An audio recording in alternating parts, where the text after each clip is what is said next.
Now I would like to extend a warm welcome to our interviewer, Ashmi Banerjee. So Ashmi is originally from India, but she's currently based in Germany. She's a doctoral researcher at the Technical University of Munich, Germany, and her research focuses on recommender systems and human-computer interaction. As a Google Women Tech Makers Ambassador and diversity enthusiast, she's passionate about bridging the gender gap in STEM through a myriad of voluntary activities with different women in STEM networks. When she's not sitting in front of a computer, she's either traveling or training to be a triathlete. So once again, I extend a warm welcome to you, Ashmi, and I will now pass on the floor to you. Thank you so much, Siddhi, for the lovely introduction and also the great introduction to Women Who Code, and also for introducing me. I would now like to introduce you all to our very talented guest for today, Nourchene. So hi Nourchene, and welcome here. So a warm welcome to our event, so for agreeing to be our guests. And yeah, so Nourchene is an artificial intelligence and research engineer who solves multilingual natural language processing and automatic speech recognition and text-to-speech problems, while working also on developing multilingual conversational AI systems for production. And she's a Google developer expert in machine learning as well, and through which she had the opportunity to teach machine learning courses across multiple universities, to deliver online and on-site workshops and participate in worldwide tech conferences. She's also a mentor in the Google for Startups Accelerator Middle East and North Africa program, and offers advice to startups while helping them use deep learning in their solutions and products. Nourchene is also training as a competitive CrossFit athlete. The sport activity taught her how to manage a healthy work-life balance and helped her tackle hectic days while staying productive. That's incredibly impressive, Nourchene. Once again, a warm welcome to our event. So how are you feeling? Thank you. I'm feeling excited, surrounded by great, I was saying that I feel really excited being surrounded by great people over here. And thank you for this introduction. And also thank you for this invitation to this incredible event. It's our pleasure. So this is how we know you. So basically the introduction that I just read out is how we know you. How do you think you would describe yourself, or your friends, families, anyone else, your colleagues would describe yourself? Well, I think it depends on the context. I think I have multiple personalities that depend on the context. Well, if you would ask my colleagues or my ex-colleagues, they would say that I'm really a person who is focused and detail-oriented, goal-focused also. I never start, I always want to have a goal, either a short-term goal or middle term or even a long-term goal. That really helps me to set the ideas, manage the tasks and work on them and checking them whenever I finish them. So it's really helpful in terms of production and managing activities. And if you ask my friends from, I would say, my training camp, they would say that I'm a competitive person, and I'm also a friendly person. I really like to, whenever a new person coming to the gym, to introduce him to the sport, making sure that he feels at ease and he feels welcome to the group. And I know it is really difficult to start a new activity, especially if it is a physical activity, and especially even if it is a woman joining. She feels most of the time not that motivated and even a little bit shy. So I really try to make her feel at ease and introduce her to the sports if it is a new support activity for her. Amazing. So basically a kind of all-in-one package. Friendly, competitive, focused, but still warm and welcoming and friendly, super nice. That's amazing. And so tell us something about maybe your childhood, or how were you introduced to tech, like how or what drew you towards tech, and specifically also towards data science, machine learning, NLP, and these areas. Why not anything else? I would say it was a really long way.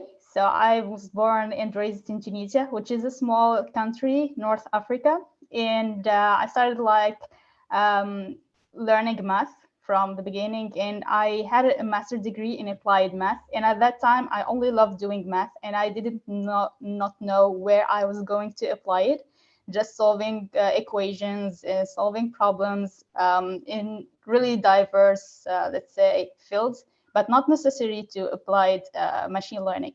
And I only learned about machine learning at my end of study project, where I joined an internship project. And that way, I learned what machine learning was.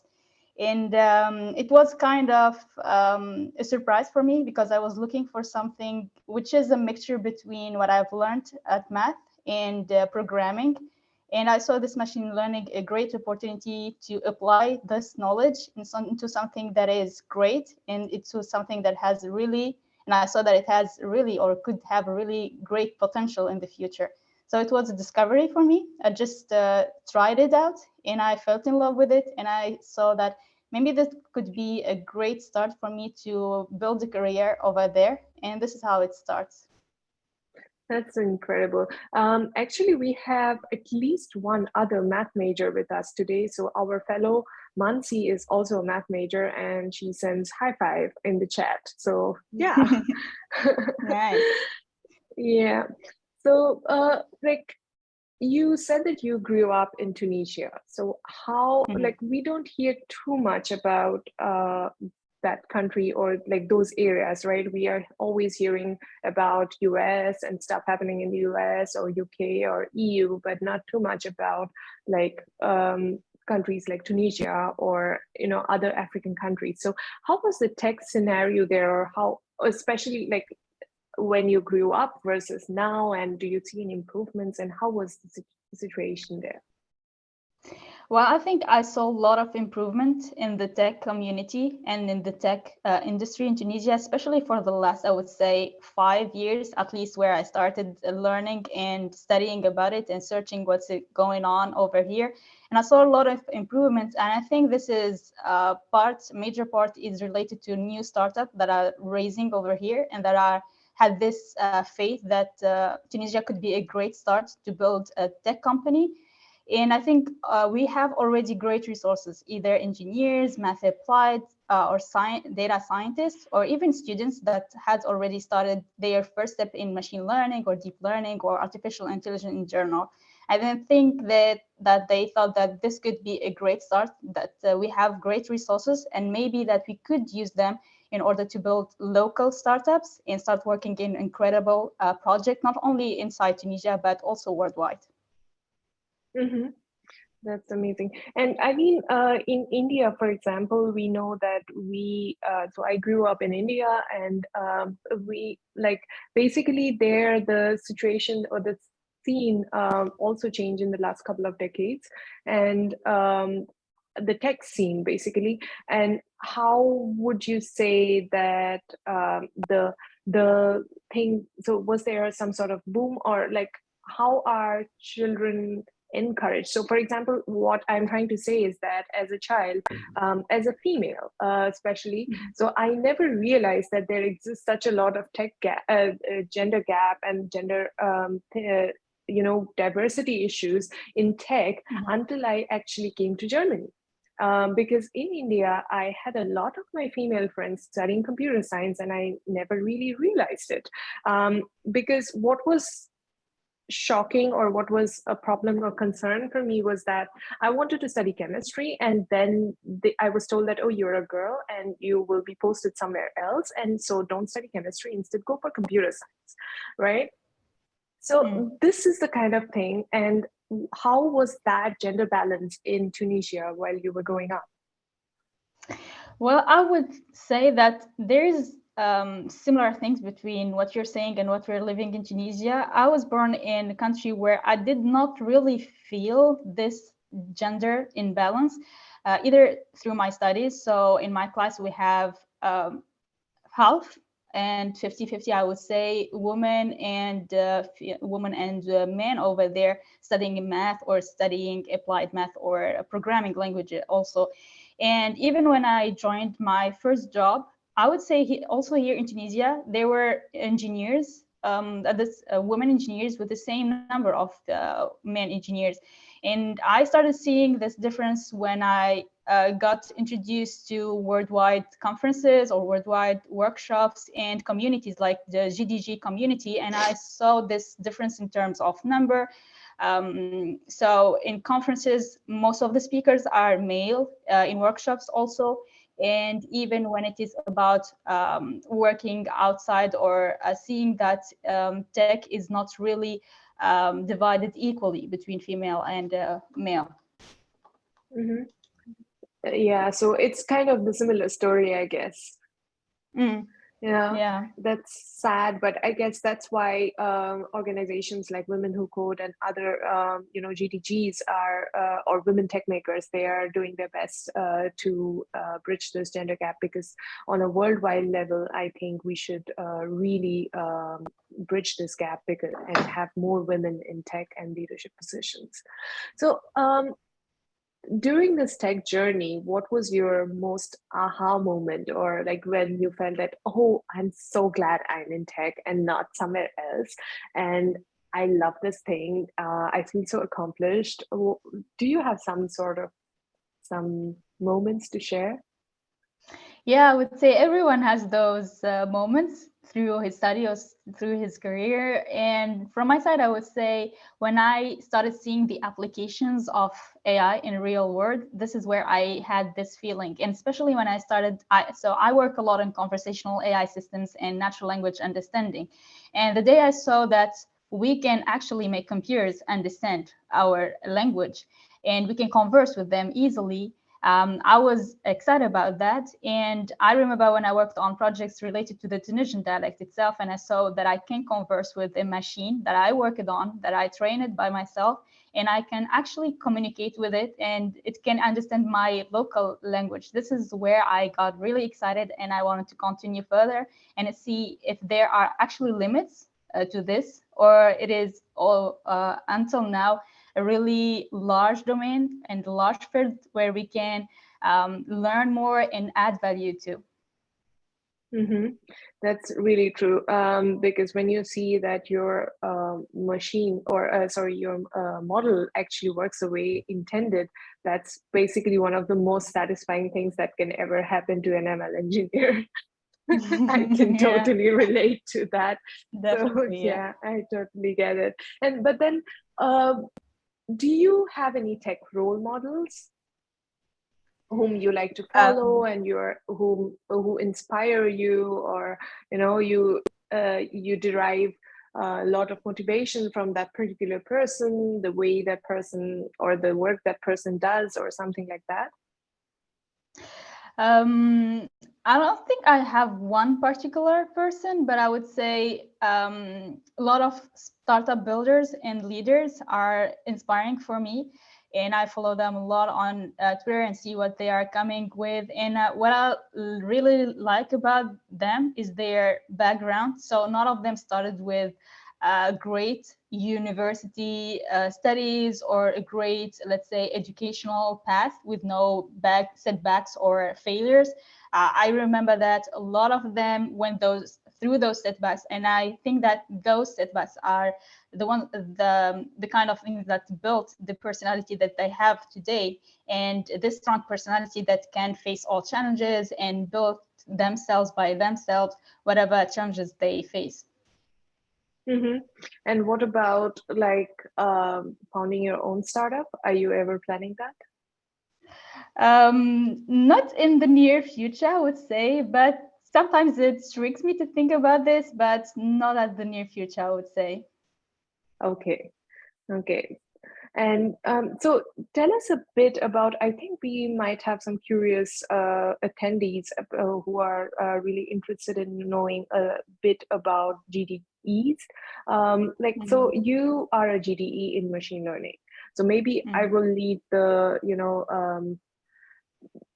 sharing the full form with the audience to you, because it's something that I think it's important for you as well. And maybe you can share a bit about that and how you got involved in this women in tech communities and so on, and also your journey as a startup mentor. Yeah, so I started like I would say a lot of the things I've learned are through open source projects, open source resources, YouTube videos, conferences and workshops. So at a certain point, I start to gather this knowledge, and I felt like maybe I could share this knowledge, develop it more and give it for free for students or new joiners or juniors who are starting their or doing their first steps in machine learning or artificial intelligence. And I got introduced to Google developer groups that are small communities in Tunisia working on those workshops for students. And I started delivering few workshops and conferences. And what I liked about this is this eagerness that I see in this joy that I see in the students being present and how they respond to what I'm giving them. So I saw maybe I could enlarge my knowledge and enlarge the people I know over there. And this could give me a broader opportunity to deliver more structured content for anyone who wants to learn more about machine learning. And this is how it starts. So I applied for the machine learning Google Developer Expertise certificate. And there are a few things that you will have to go through. Like, for example, having or structuring a great CV and including what conferences you went through. If you have any content online, either it could be blog content, written content, or videos or workshops online or site, it's the same. And from them, you would get selected and go through a few interviews so that you can become the Google Developer Expertise. And actually, there are a lot of expertise, not only machine learning, but the machine learning field is where I see myself working most and delivering more useful knowledge. So this is the kind of the field I applied for specifically.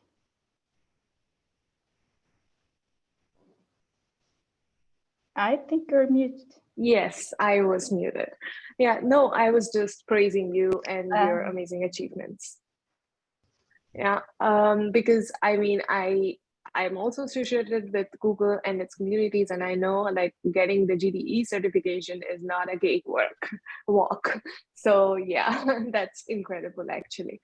So I mean, you have done so much, you have accomplished so much. So is there something very specific that you are really proud of in your career? Absolutely. Yeah, this is something I am proud of. You have to choose one, by the way. Which one? Could you repeat I don't know. both? So I'm saying that if there are multiple things, you have to choose one that you're most proud of. One of the things I did part of the GDE? No, in your career. In my career. I would say not particularly part of the GDE, but maybe a part of the GDE that I like most about is being part of this community and knowing all the people I knew over there who have this this love of sharing without really waiting for an income from that or waiting from a feedback from that. Mm-hmm. Yeah, so that's something you're really proud of, being part of this community. No, that's actually very true, because the open source is actually a very very interesting source of learning, and I totally appreciate people who contribute there, because they're just devoting their time and effort and in the return they are not expecting anything, and that's like the most selfless contribution that you can ever make. And that's and which might always not be so rewarding, but then companies like Google, and also I guess Microsoft has their own as well, MVPs, and so like these tech companies are taking the moment to recognize them and to reward them. That's actually a very very good sign, I would say. Yeah, definitely.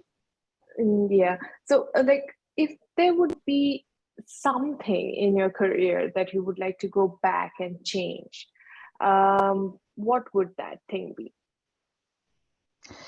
I don't think that would be something I would change.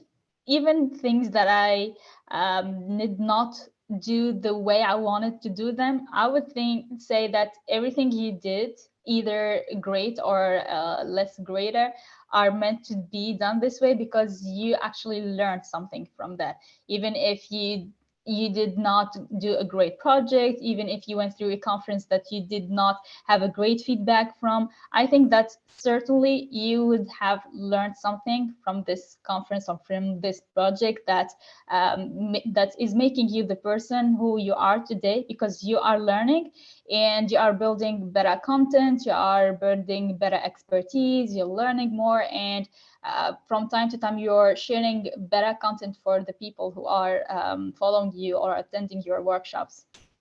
Mm-hmm.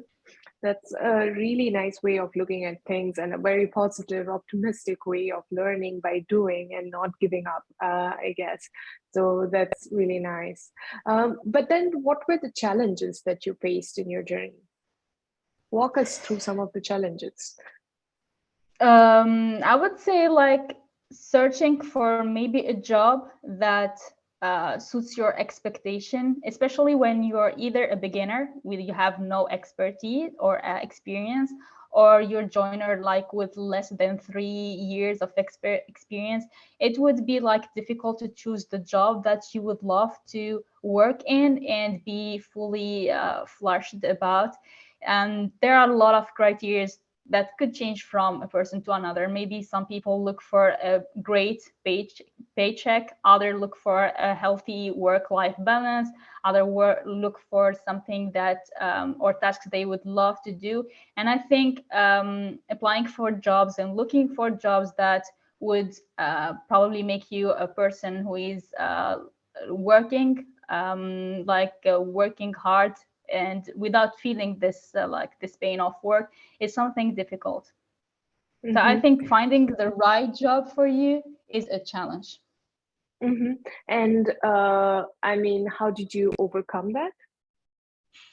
I would say going through multiple interviews. I mean, maybe when you apply for a job, you will go for the website of the company and you will start dreaming about the things that you could do over there. Then when you go to the job interview and you connect with the people working over there and asking them how they spend their day, how fulfilled they feel at their job, maybe you will have the exact idea about this job and how you will be working in this company, and you know if this is the right fit for you, or even if you get the job offer you can reject it and say, I don't feel like I would be fulfilled in this job, this is why I'm rejecting this position. And I think also through practice, so maybe going through a lot of job interviews, asking a lot of people about how they feel about their job at the moment, even from people that you know, that would really help to overcome this. Mm-hmm. And talking about work-life balance, you are also training to be a CrossFit a fit athlete, right? So how can you balance, your work, your 40 hours a week work? I'm hoping it's 40 and not more, or less. And yeah, in Germany, people are very, very careful when they are using this number, because otherwise it can get them into trouble. So, because yeah, people are so concerned about work-life balance, at least officially. So, how do you balance it? Well, I would say that you need to make sure that you have both daily, like not working the full week, more than 8 hours, and then thinking, this is the weekend, I will go to the gym and try to spend 2 hours at the gym. This is not going to make it for you, for your mental health, or for your physical health. So for me, what I opt for is to have this balance daily, to make sure that I move my body like at least 45 minutes per day and not exceed the 8 hours of working. And even when working, taking breaks, small breaks from time to time are really healthy. It will help you to concentrate even better when you go back from your rest, and it will also help your body stay healthy. You won't have those back issues or any issues related to that. And making sure to have this in your mind the full day, so that because it is really easy to get in the job, in the work you're doing, and lose the sense of time, and you find yourself working at night, especially if you have deadlines and if you're under this stress working life, it is, or working environment, it's easy to let your sports activities down, your healthy food down, your enough sleep hours per day down, for the sake of working more. Mm-hmm. And I mean, just a question from the curious me, and not maybe not too much relevant for the community. So you are basically working out all 7 days a week. How do you do that? I mean, I cannot work out 7 days a week. I always need at least one day of rest. I actually don't work 7 days per week. Even for training, you need like to have your rest days. So Exactly. not only your mind is going to feel tired, but also your body. So I take 2 days off from job and from training, from everything, and try to do Okay. extra outside activities, see friends, see family, so that I forget about work and training at the same time. Because even training can become stressful if you like have this object of always being better, always lifting more, always doing more reps. It's if you don't rest, it's going to be as stressful as working itself. Yes, I totally agree. And I hope, I don't know about myself whether I would be able to utilize that advice, but at least the audience and the community can use that advice, and then this gives them some motivation to go to the gym. The next instance, I mean, you don't have to go to the gym, but at least to do some sort of workout. I mean, at the whenever they have the time. So, and even if you can manage like 15-20 minutes a day, I think that's better than doing nothing. Yeah, Yeah. absolutely. Yeah. So, like coming back again to your career and your journey and the challenges and stuff. So, what do you have any, like, you have accomplished so much, and do you have any specific advice to the people that are, say, beginning their journey in or careers in tech, and maybe they have not yet figured out what would be the good line or a good direction for them? So something like a guidance. What do you have some suggestions there? Yeah, I would say anyone who's starting something new is starting with this of thing of not knowing what they are doing, where they are going through. And if you're wondering or having those questions and trying to solve them or to answer them, you're already in the great start position. So if you're looking to understand, you're searching, and this is how you're going to know, because you're going to experience new things. You're going to maybe try new internships in different companies and try to see in what things are good for you in this company, what you did not like, either in the tasks you're doing or your relationships with your colleagues. And you can start defining what your dream job would be, and you start looking for it.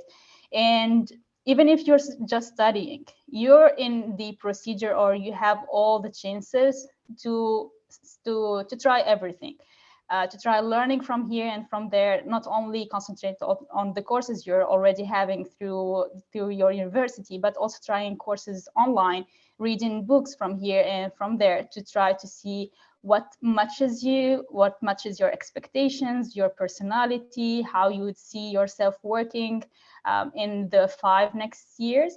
And even if you try something, or you try a job, and maybe you were fantasizing about this job and you're waiting to start it, and then after working for a few months, you start to say, this is maybe not the right position for me. It's okay to stop. It's okay to stop this job position and look for something else. You're in the journey of learning, of trying, and I think life is about trial and failure, and this is how you will learn.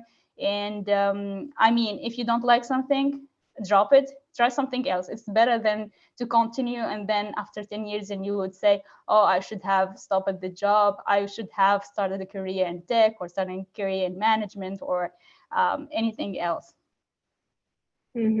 That's actually a very valuable advice for everyone, I guess, who is struggling to find their way. I was also in that boat a couple of years ago, and I didn't know what to do, but then somehow it worked. So far, it has been okay, but we'll find out more in the future. Yeah. Yeah.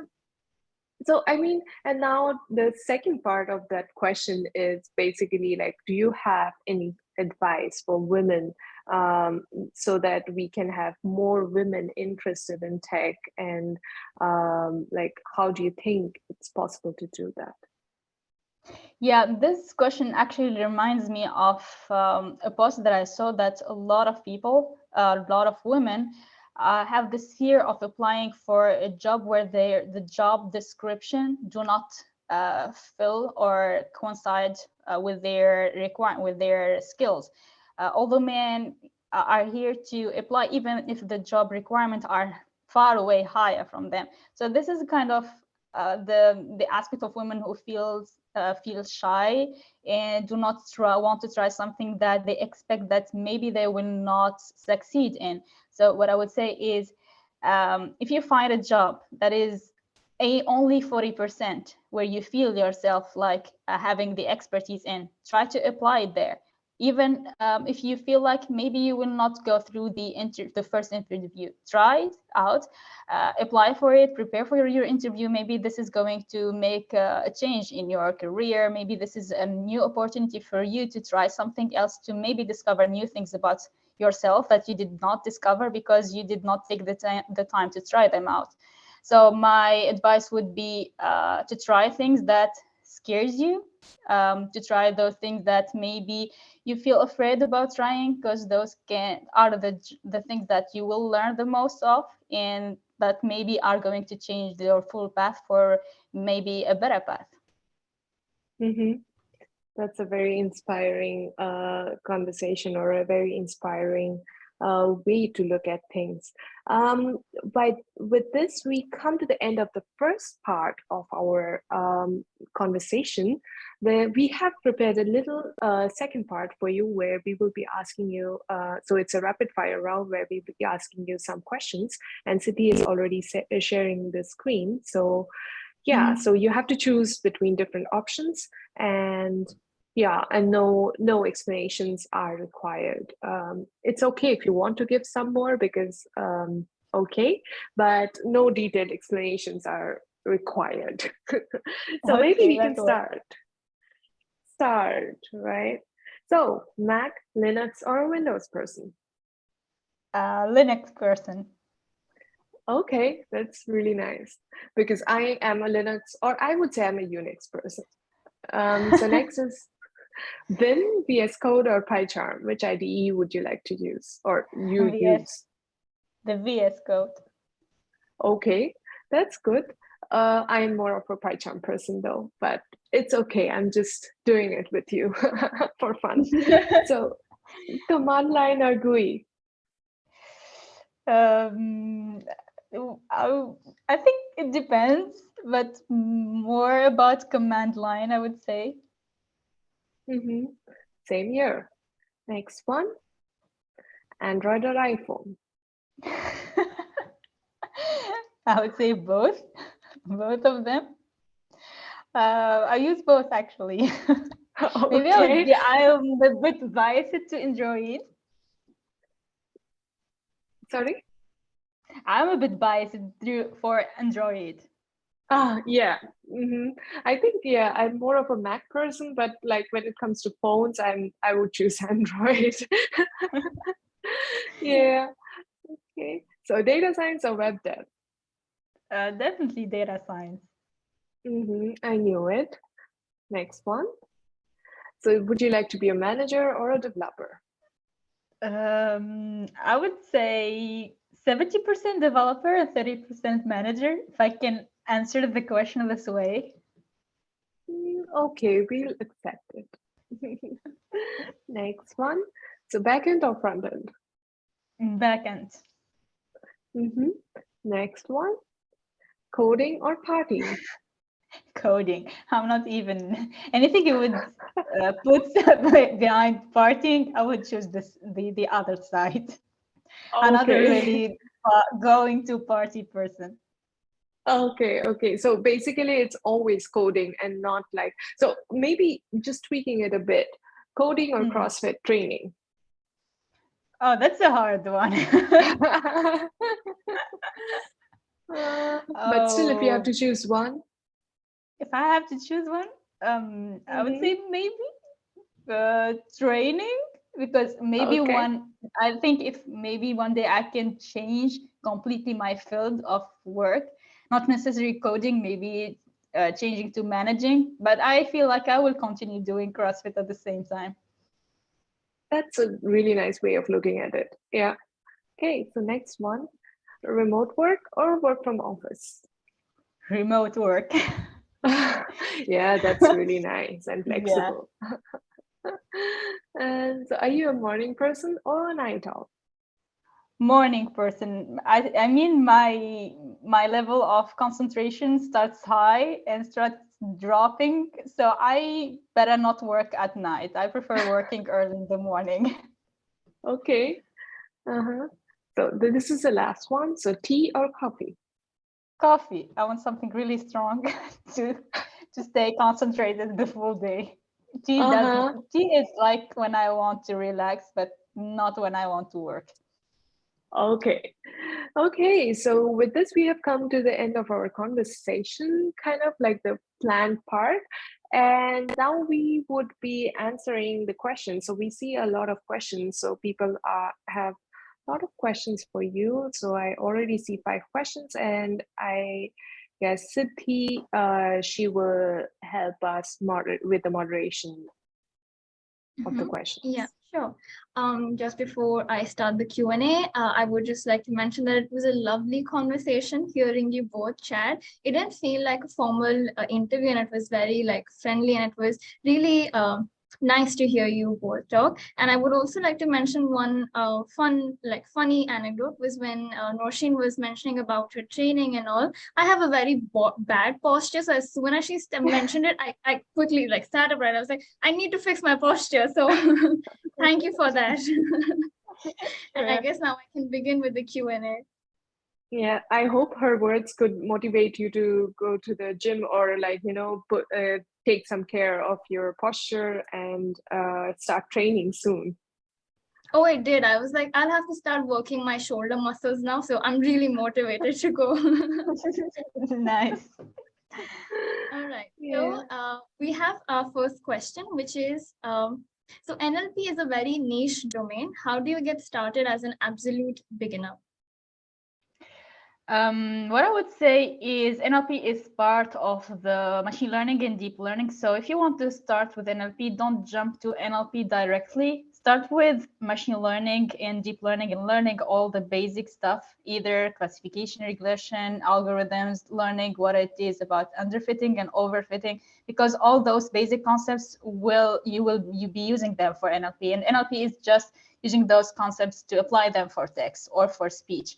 So start learning the basics, and whenever you feel comfortable learning the algorithms or the concepts or coding, starting coding with basic libraries such as scikit-learn, matplotlib, and you feel like you have started feeling comfortable with them, merge to NLP and start learning the basics about NLP, and you will have already let's say 50% of things learned, and continue your journey from there.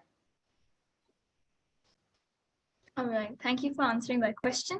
Our next question, so it's by Kamshat, who asked, I would like to ask if it is possible to write a dissertation on developing a film recommendation system using deep learning methods and applying to its sentiment analysis for the person like me, who has a background in translation and linguistics. My master thesis is one I mentioned before. I'll argue with my supervisor that I can't do it without CS or math degree. He thinks I'm a superwoman who can learn everything in a year and write up my thesis. Yeah, I think like in data science or in a project, you'll be working in data science at a company, you will find people with really diverse background. You'll find people from math, you'll find people from programming, from software, and even you'll find people specialized in a specific field, either medicine, for example, or pharmaceutical field, if you need like this expertise. So I guess whatever your background is, if you put in the work and you set this goal of learning and becoming expert in data science, you will have everything you need open source to start with. All you have to do is to work, to read, and to try to learn from that in order to build your knowledge. And even if your this like project you are thinking about working on, the sentiment analysis one, feels a bit tricky for you, or you need a lot of knowledge or background to work in, try to work on it on small steps, and not like starting from the beginning on the full and imagine like you have a great results from the beginning. Start with something basic, set your benchmark, and work on improving them step by step. All right. Thank you for answering that question, and I hope it was helpful to Kamshad. Our next question is, does one need STEM degrees to get into ML or data science? I'm an econ grad. If I don't have a STEM degree and then learn via online courses, will it get noticed by recruiters? I'm actually not familiar with what STEM degree is. If you have more information about it. Yes, STEM is science, technology, and I forgot E and M part, but it basically refers to like the science. Engineering and math. I think it's science, technology, engineering, and math. Okay. Okay, so I don't think you necessarily have a specific degree, and I know a lot of people who had like really different backgrounds, and they even changed their field of studies multiple times. And whenever they are introduced in a project, they have this specific background that they have in order to add value different from other team members. So I don't think you have to have a specific degree. Whatever degree you have, you can continue working on, because machine learning and deep learning are really new fields that are starting to increase now, and we are working on them either by researchers or big tech companies. So all the resources you will have are really new, and you will not necessarily go through them in your university degree. So even if you have a university degree, you will probably have to still work by yourself, still go through online courses, and to learn all those new things that are coming. And so I think the most important thing that you have your goal, you work on it, and I think so the person is also asking about being noticed by recruiters. So what the recruiters will actually look for is first your eagerness to learn. You will show them that you can learn, even if you don't have what they are looking for. You will show them that you can learn those new things. And also maybe you can add in your CV all the certificates that you had online, any maybe personal project you worked on, and you put on your GitHub so that you show your skills of programming, your skills of knowing this field of expertise, so that you can get your application or your CV noted by your recruiters. All right, that was a very insightful answer. And I'm hoping it would be helpful. The next question is, have you experienced any sexism from other women, like from a female supervisor, or how did you handle it? I believe they want to know about your experience with any sexism, and how, if you did, then how did you handle it? I think I had the chance to work in equitable environment where we are not hired or get promoted based on our gender or on our age. And I think this is something great. I did not face any kind of sexism from other women. And as I said earlier, in Tunisia, we don't have like this kind of strict imbalance in terms of women and men. So I think I had the chance to not go through this. All right, that's wonderful, and I do hope nobody ever has to experience sexism of any sort. We'll move on to our next question. So Suganti, I hope the pronunciation is correct, says that it was a very inspiring talk and would like to know how she could connect with you. Well, thank you about the feedback, the positive feedback. I think you can connect through through Instagram. I was saying, okay, Instagram and LinkedIn, and maybe through email. Maybe I have linked them when sharing my this talk. Maybe you could share them with the members who are joining. Sure, we'll do the needful, and our moderators will put it in the chat box. Our final question is asked by Mariam, who says that, hey, thanks for the interesting content. I would like to ask you for some advices to get hired for a remote position. So I would say that a lot of remote job position offers are being set on LinkedIn. And I think LinkedIn is a great place to start from because it is easy to apply for.